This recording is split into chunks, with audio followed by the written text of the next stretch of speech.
So hello guys, welcome back to the my channel. जैसे कि आपको पता होगा कि कल मैंने आप लोगों को बताया था कि रोलिंग फ्रिक्शन होता है क्या है, रोलिंग मोशन एक्चुअली होता है क्या है, ठीक है। और आपको मैंने बताया था कि रोलिंग रेसिस्टेंस क्या होता है, ठीक है।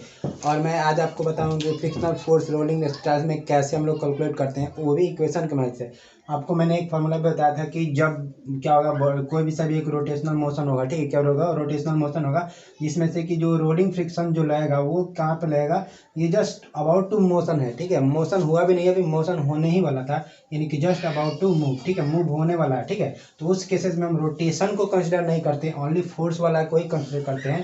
तो इसका मैंने एक फार्मूला निकाल के आप लोग को दिया था, वो दिया था रोलिंग रेसिस्टेंस का, ठीक है। तो ये रोलिंग रेसिस्टेंस का फार्मूला आ जाए W अपन का R और इंटू में ये फ्रिक्शनल फोर्स होता है, ठीक है। इसको मैं कोफिशिएंट ऑफ रोलिंग फ्रिक्शन यहाँ पे बोला था, ठीक है। इसको क्या बोलते हैं? कोफिशिएंट ऑफ रोलिंग फ्रिक्शन, ठीक है। कोफिशिएंट ऑफ रोलिंग फ्रिक्शन मैं इसको बोला था, ठीक है। तो इसको मैंने आपको बताया था। और आज अब मैं आप लोगों को बताऊंगा कि अगर ये बॉडी रोटेट हो जाए, ठीक है, क्या हो जाए? रोटेट। जैसे कि आपको मैंने कल सिंपल भाषा में समझाया था कि जो है स्टैटिक्स एक होता है, ठीक है, स्टैटिक फ्रिक्शन एक होता है और एक काइनेटिक्स फ्रिक्शन होता है। क्या होता है? काइनेटिक्स। तो देखिए स्टैटिक्स में क्या होता है कि बॉडी जब रेस्ट में होता है तब हम स्टडी करते हैं, उस पर जो फ्रिक्शन होता है उसको स्टैटिक फ्रिक्शन होते हैं।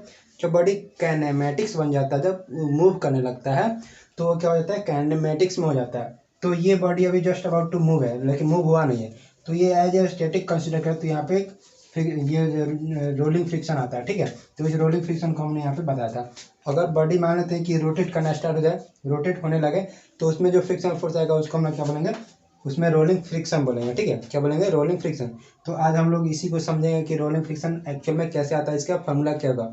तो बेसिकली मैं आपको कल भी बताया था कि इसका एक्चुअल में कोई फॉर्मूला नहीं होता, आपको इक्वेशन से इसको सॉल्व करके निकालना पड़ेगा। तो हर वक्त आपको इक्वेशन से ही इसको सॉल्व आउट करना पड़ेगा। तो चलिए उस इक्वेशन को कैसे सॉल्व आउट करेंगे, इसको मैं यहाँ पे इसका एनालिसिस करने वाला हूँ। तो चलिए वीडियो को कंटिन्यू करते हैं। तो ऑलराइट गाइज, अब हम लोग समझते हैं कि आखिर में जो रोलिंग मोशन जो होता है, कि रोलिंग मोशन में अगर रोलिंग मोशन हो रहा है तो वो क्या हो रहा है कि रोटेट के साथ रोलिंग मोशन हो रहा है। यानी कि मैं आपको सिंपल बताऊं कि यहाँ पे कोई एक मान लेते हैं हमारे पास डिस्क होगा। क्या मान रहा हूँ इसको मैं? इसको लिख देता हूँ कि इसको मैं डिस्क मान लेता हूँ, ठीक है। इतना समझ में आ गया। अगर ये डिस्क होगा तो इस पे एक फोर्स अप्लाई करते हैं जो कि सेंटर से पास कर रहा होगा, जिसको एफ में यहाँ पे मान ले रहा हूँ, ठीक है। अगर ये एफ फोर्स लगा रहा है तो ये मान लेते हैं कि यहाँ से यहाँ तक ट्रांसलेट होके आ गया, तो भी यहाँ पे फोर्स हम अप्लाई ही किए हुए हैं, एफ फोर्स जो अप्लाई किए तो एफ रहेगा ही रहेगा। मैंने अभी इसके पहले स्लाइड में क्या बताया था कि अगर ये यहाँ से यहाँ डायरेक्ट ट्रांसलेट हो जा रहा है, क्या हो रहा है? यहाँ से यहाँ डायरेक्ट ट्रांसलेट हो जा रहा है, तो उसमें हम लोग रोटेशन नहीं लेंगे। लेकिन अगर ये रोटेट कर रहा है और ट्रांसलेट भी हो रहा है, तो इसमें क्या होगा कि अगर सपोज करते हैं कि ये रोटेट भी हो रहा होगा, ठीक है, तो रोटेट कर रहा होगा तो किसी ना किसी एक टर्क से रोटेट हो रहा होगा। क्या हो रहा होगा? एक टर्क से रोटेट हो रहा होगा। तो इस टर्क को हम मान लेते हैं कि टर्क हमारे पास क्या है? टी है, टाउ है, ठीक है। और ये टर्क से रोटेट है, अब रोटेट कर रहा है, तो आप देखो जैसे ये रोटेटर और ये इधर फोर्स लगा, तो ये फोर्स लगाने से इस सरफेस के कांटेक्ट में है ये वाला पॉइंट, तो इस वाला पॉइंट से इधर एक फ्रिक्शनल फोर्स भी लगेगा कि नहीं लगेगा? तो यहाँ पे मान लेते हैं कि यहाँ पे एक फ्रिक्शनल फोर्स भी लग रहा होगा। तो इसको मान लेते हैं कि ये फ्रिक्शनल फोर्स जो लग रहा होगा इसको एफ मान लेते हैं कि ये इधर फ्रिक्शनल फोर्स भी एक लग रहा होगा, क्योंकि ये एफ उधर फोर्स लगाने से ये रोटेट भी हो रहा, तो एक फ्रिक्शनल फोर्स भी लगा। वो फ्रिक्शनल फोर्स जो होगा वो रोटेशनल फ्रिक्शनल फोर्स होगा, ठीक है। जिसको रोलिंग फ्रिक्शन हम लोग नाम देते थे, और ये अभी भी रोलिंग फ्रिक्शन ही मैं इसको कंसिडर कर रहा हूँ। तो अब आपको बता दूं कि इधर एक फ्रिक्शनल फोर्स लग रहा है। अगर इस डिस्क जो होगा, इस डिस्क का अपना एक वेट होगा, क्या होगा? एक अपना वेट होगा। तो वेट जो है डाउनवर्ड लगता है हमेशा, आपको पता है, तो ये डब्ल्यू लगेगा आपका डाउनवर्ड, ठीक है। अब देखिए ये रोटेट कर रहा है और साथ ही साथ ट्रांसलेट भी हो रहा है। तो यहाँ पे दोनों चीज आ गए, क्या आ गए? एक रोटेशन आ रहा है और एक ट्रांसलेशन आ रहा है। दोनों को कॉम्बिनेशन करने से ही हमारे पास क्या बनता है? रोटेशनल फ्रिक्शन का डेवलप होता है, जिसमें रोटेशनल फ्रिक्शन आता है। तो अब आपको यहाँ पे कैलकुलेट करना है कि ये फ्रिक्शनल फोर्स, जो रोटेशनल फ्रिक्शनल फोर्स है यहाँ पे, वो कितना आ रहा होगा। तो अब आप इसका एनालिसिस करते हैं। तो यहाँ पे देखिए सबसे पहले हम क्या करते हैं, ये एक्चुअल में रोटेट कर रहा है। क्या कर रहा है? रोटेट कर रहा है। तो रोटेट कर रहा है तो ये फ्रिक्शन फोर्स देगा इधर। तो ये जो टाउ से यहाँ पे रोटेट हो रहा है, तो ये टाउ जो है ना एक्चुअली क्या है, किसके वजह से वो टाउ आ रहा होगा, ये सोच के देखते हैं। तो यहाँ पे सेंटर से तो ये P force, F force pass कर रहा है और ये डब्ल्यू पास कर रहा है। तो दोनों के अबाउट ही इसका रोटेशन तो कभी आएगा ही नहीं आएगा, क्योंकि आपको पता होगा कि रोटेशन जो हो रहा है वो किसके वजह से हो सकता है, तो केवल और केवल ये एफ की वजह से हो सकता है। यही तो है जो इधर फोर्स लगा रहा और यहाँ पे एक परपेंडिकुलर डिस्टेंस जो कि आर के बराबर होगा, तो ये आर दे रहा होगा, ठीक है। ये फोर्स और ये डिस्टेंस की वजह से इसमें रोटेशन आ रहा होगा। बाकी इस वजह से और इस वजह से तो फ्रिक्शनल फोर्स जो होंगे इसकी वजह से जो रोटेशनल होंगे वो कभी नहीं होंगे। क्यों नहीं होंगे, क्योंकि ये सेंटर से ही पास कर रहा, अगर सेंटर के अबाउट हम लोग देख रहे हैं तब, ठीक है। तो इसकी वजह से तो टर्क नहीं आएगा। तो इस दोनों को छोड़ दिया जाए, केवल इसका ले जाए और इसका ले जाए, तो यहाँ पे देखिए तो टाउ बराबर जो हो जाएगा क्या हो जाएगा, टाउ यहाँ पे लिख रहा हूँ, तो टाउ बराबर क्या हो जाएगा, ये देखिए एक पूरे जो सिस्टम है ना एक डिस्क क्या है, ये पूरा डिस्क है, तो डिस्क क्या होगा, रोटेट हो रहा, तो ये किसकी वजह से रोटेट हो सकता है, ये एफ की वजह से रोटेट हो सकता है कि नहीं, और ये आर, तो ये जो टाउ हो जाएगा वो किसके बराबर हो जाएगा, ये हो जाएगा एफ इंटू आर के बराबर हो जाएगा, ठीक है, इंटू का आर हो जाएगा। यहाँ तक क्लियर, किसी को कोई दिक्कत नहीं होगा, ठीक है। अब देखिए ये जो रोटेट हो रहा तो ये रोटेट हो रहा, तो ये डिस्क जो रोटेट होगा इसका कुछ ना कुछ एंगुलर वेलोसिटी होगा रोटेशन होने का, कुछ ना कुछ तो एंगुलर वेलोसिटी होगा रोटेट होने का, तो एंगुलर वेलोसिटी हो जाएगा, ठीक है।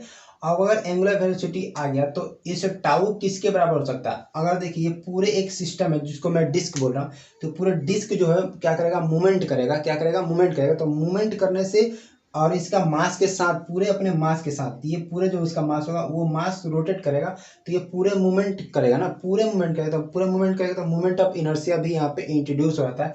तो इसको टाउ को बोल सकते हैं हम लोग कि ये मूवमेंट ऑफ इनर्शिया इंटू इसका एंगुलर वेलोसिटी के मल्टीप्लाई के बराबर हो जाता है टाउ, ठीक है। और यहाँ से जो एफ है यहाँ पे एफ रहेगा ही रहेगा, और यहाँ पे आर है तो ये आर रहेगा ही रहेगा।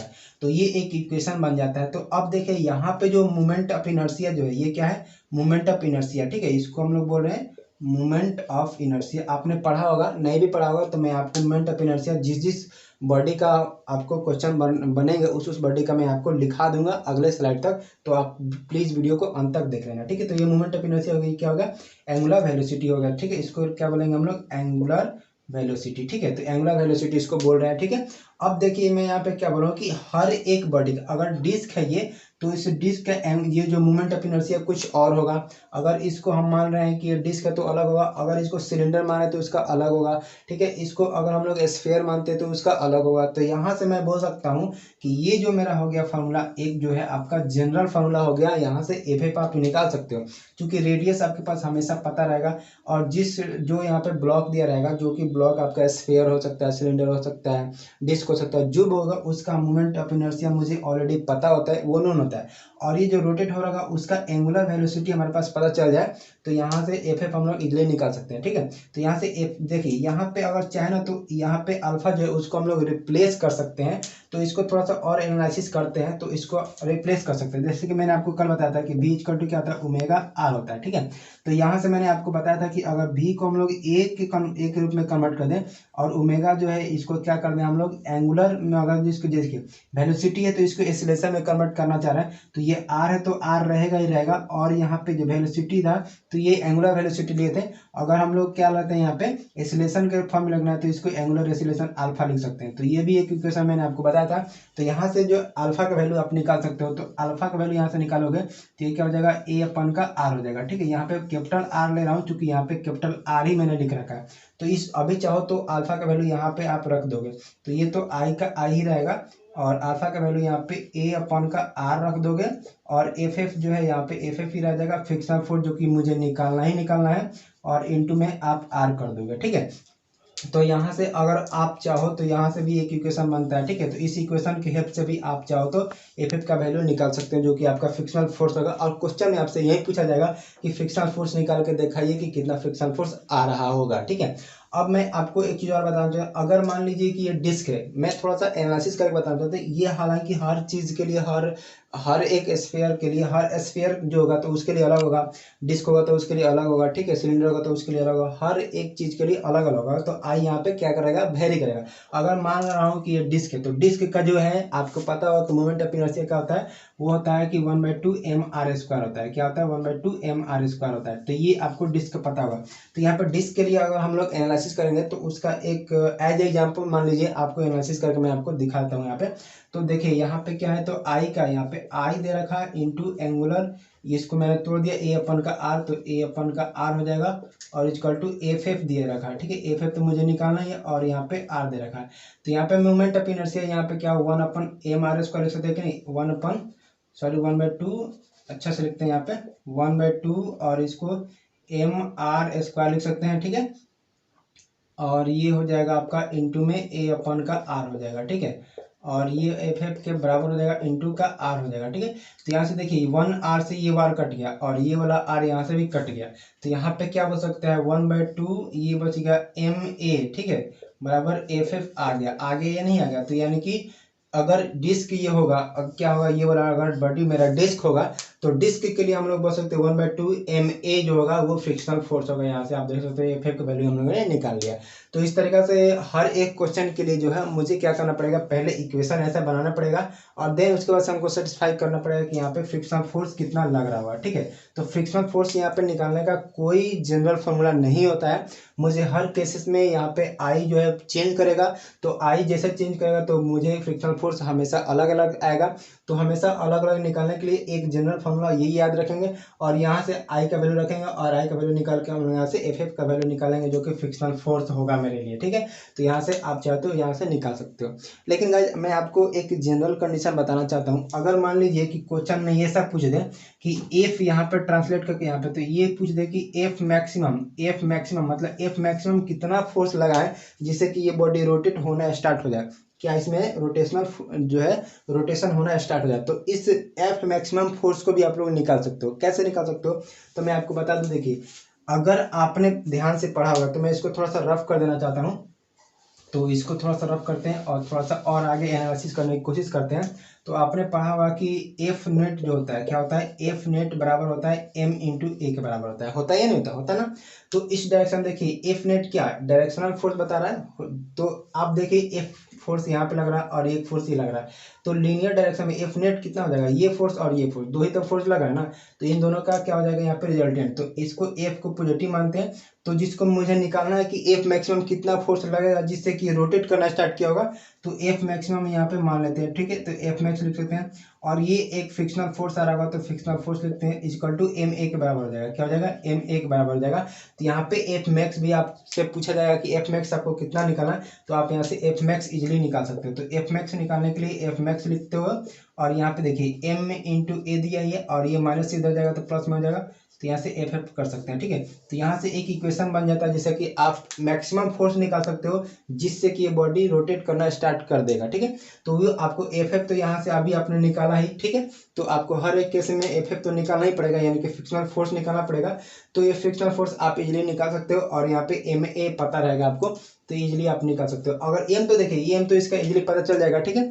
लेकिन ए में आपको प्रॉब्लम आएगी, क्या आएगी, ए में आपको प्रॉब्लम आएगी।